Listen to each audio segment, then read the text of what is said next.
I've been working on lately is just focus on understanding the intervals as they relate to each other up and down the neck for any given key that you're in.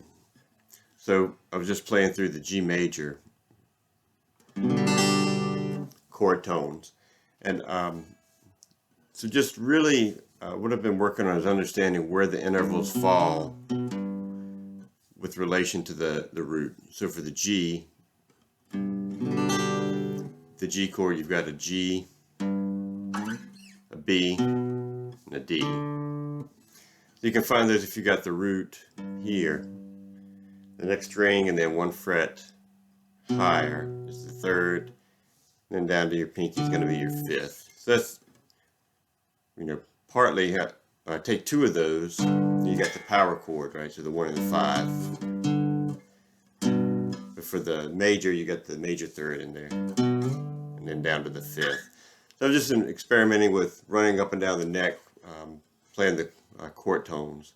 So that run I did at the beginning, just 2 on the root, then hit the third,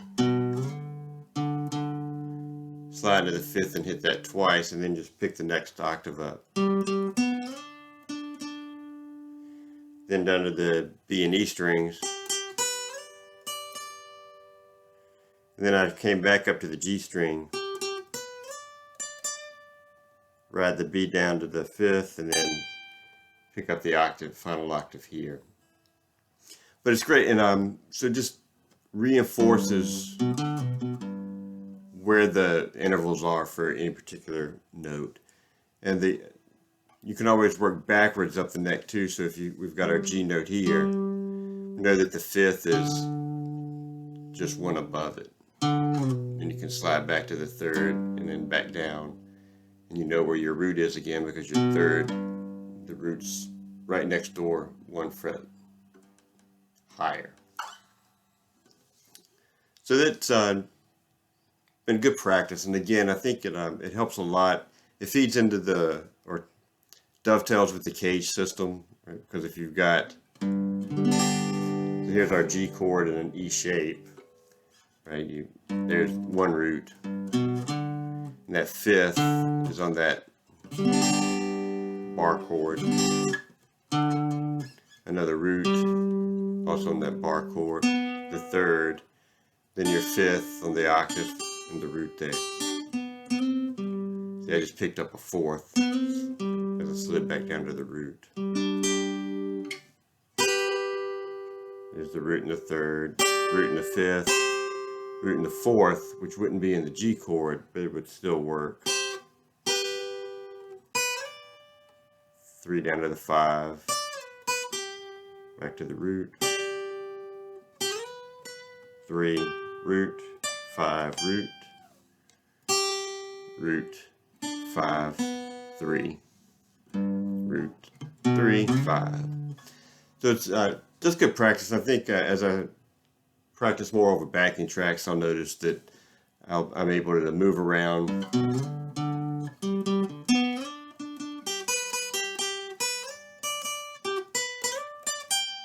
the fretboard as I want to. The next level, I think, is being able to quickly do that as the chords change. Because, so say if you're in the key of G and you go to a C chord, you can do that same thing, right, for the C.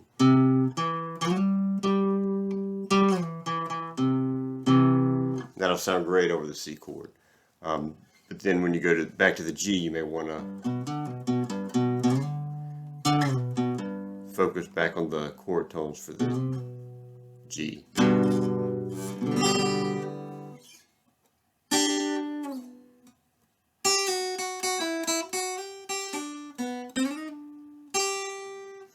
And I've also been playing around with, as I'm just kind of noodling around, focusing more on the chord tones. So again, there's for the G, but picking up some of the scale tones around it. So here, like, you've got the root and you got the seventh.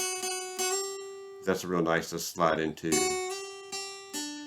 Back to the fifth, down to the 4, and the 3. There's that root sliding back and forth, 7 back.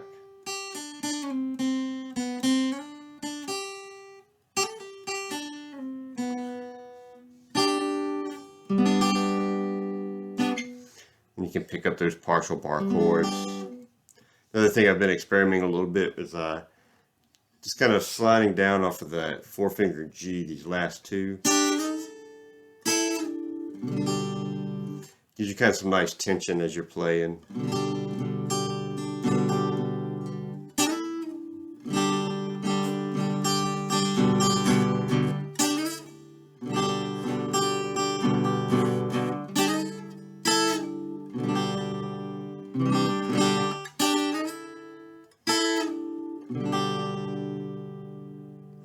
That's kind of a nice thing you get to do in the key of G with that 4-finger G.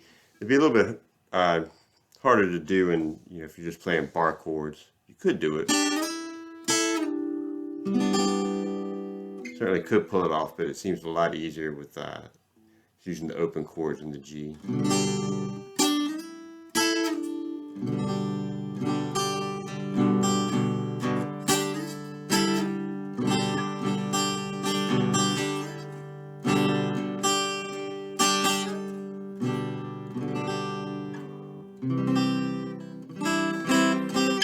Another thing I've been paying attention to also is the intervals on top of the chord. So there I was just kind of playing a C and bringing down the higher octave G, which is in the chord anyway, but it gives you a different sound. So here's your just kind of open C chord.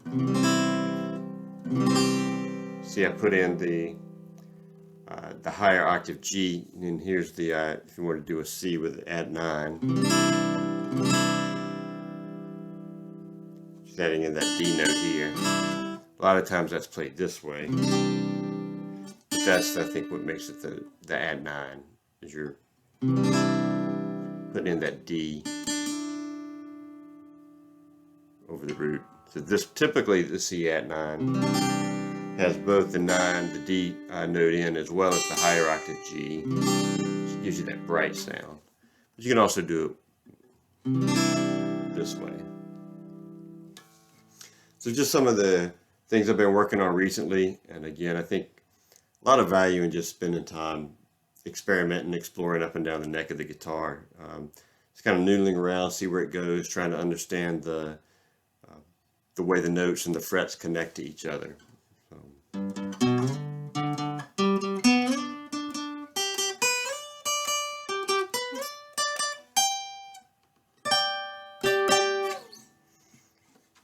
So I think that again, a lot of benefit just getting more comfortable moving around the fretboard, understanding the underlying theory, and just trying to have fun with it.